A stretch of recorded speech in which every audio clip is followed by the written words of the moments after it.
10 answers to your most repeated comments. That's what I'm going to talk about in this video. I'm Mark, greetings from Germany and welcome to my channel. I've got several channels and now there's so many comments every time that I can't answer them all. And so once again I picked 10 of your comments to answer them in this video.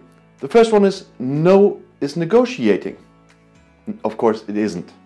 Negotiating means one side brings a proposal, the other side brings a counter proposal, then both sides are trying to find a compromise out of these two proposals. Just sitting there and saying, no, I'm not going to talk about this, is not negotiating, it's just blockade, or like in this case, more cherry picking, and that's exactly what the UK is doing right now. The next comment is, the political declaration of the withdrawal agreement is just a proposal of framework. Well, one thing is true, it is not binding, but it is a political declaration of both sides. It's not a proposal from one side to the other. Both sides agreed on this political declaration, both sides signed it, both sides ratified it with a withdrawal agreement. And what do you call a government that signs a paper without meaning it at all? I know what I do call that. The next one is, the political declaration doesn't say the UK has to adopt EU regulations. Have you really read it? If you say that, it clearly states that both sides want to align the regulations, and it gets in more detail there. And did you really think that 27 are taking over the regulations from one? When I now continue like this, I know I get a heart beating from a certain group of people who are insulting like hell in the past and everything. I hope you realize that YouTube does have filters. I don't even get to see them anymore. But let's continue.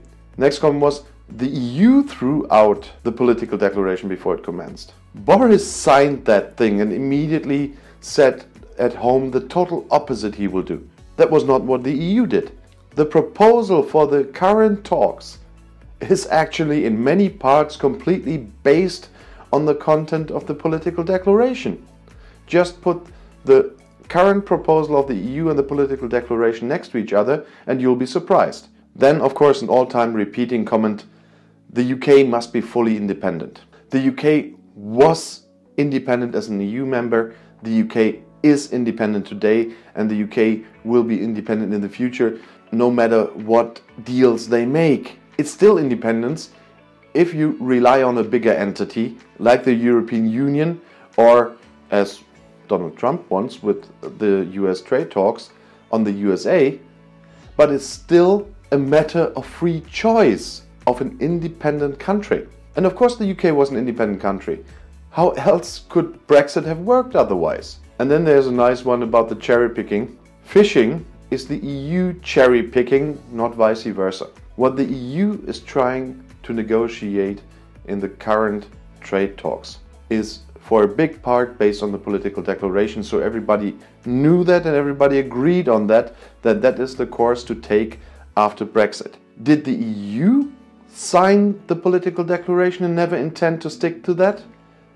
And another all-time topic is, WTO is the best option for the UK. If it is the best option, why did Boris Johnson's government negotiate the withdrawal agreement in the first place? Why did Boris Johnson, with such a big majority, ratify this withdrawal agreement at all? If WTO is so much better, why is the UK negotiating at the moment? Just stand up from the table and leave. It's because the sentence WTO is the best for the UK is just one thing, utter nonsense. And then once again, fishing, because that's a very popular topic. And the comment there always is, we do not want a deal on fishing. First of all, once again, why did Boris sign this political declaration if no one in the UK wants to have a deal on fishing? That is already a big part of the withdrawal agreement's political declaration. It even says that the deal has to be made before the 1st of July, so there's enough time to implement it before the 1st of January. Read the political declaration, it's right there. And to be honest, the fishing is such a minor thing for the economy, it just got blown up like this as a symbol for the whole Brexit thing, and a big part of that was by Nigel Farage. So now it's just a Brexiteer symbol. But if there is a WTO Brexit, none of those who now say we are fighting for our fishermen, we don't want to have other fishermen in our waters. None of them will care about the fishermen when they're in big trouble after WTO Brexit, when they can't sell their fish.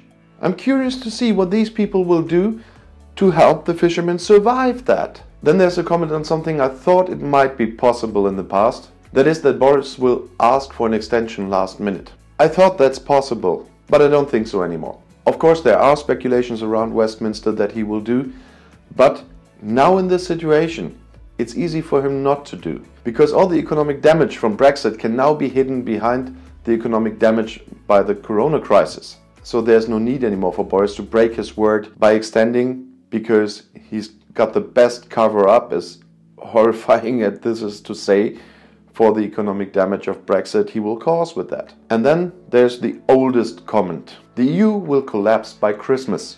That we hear for decades now. Every year they tell us at the end of the year the EU is not there anymore. So let's just meet up here at Christmas. I'm sure we will celebrate another Christmas as EU citizens. Well, at least the ones of us with an EU 27 passport will do so. And if you're now interested in more European politics from a German point of view, I put my next video in the end screen. Click and enjoy. I'll see you there. Viel Spaß!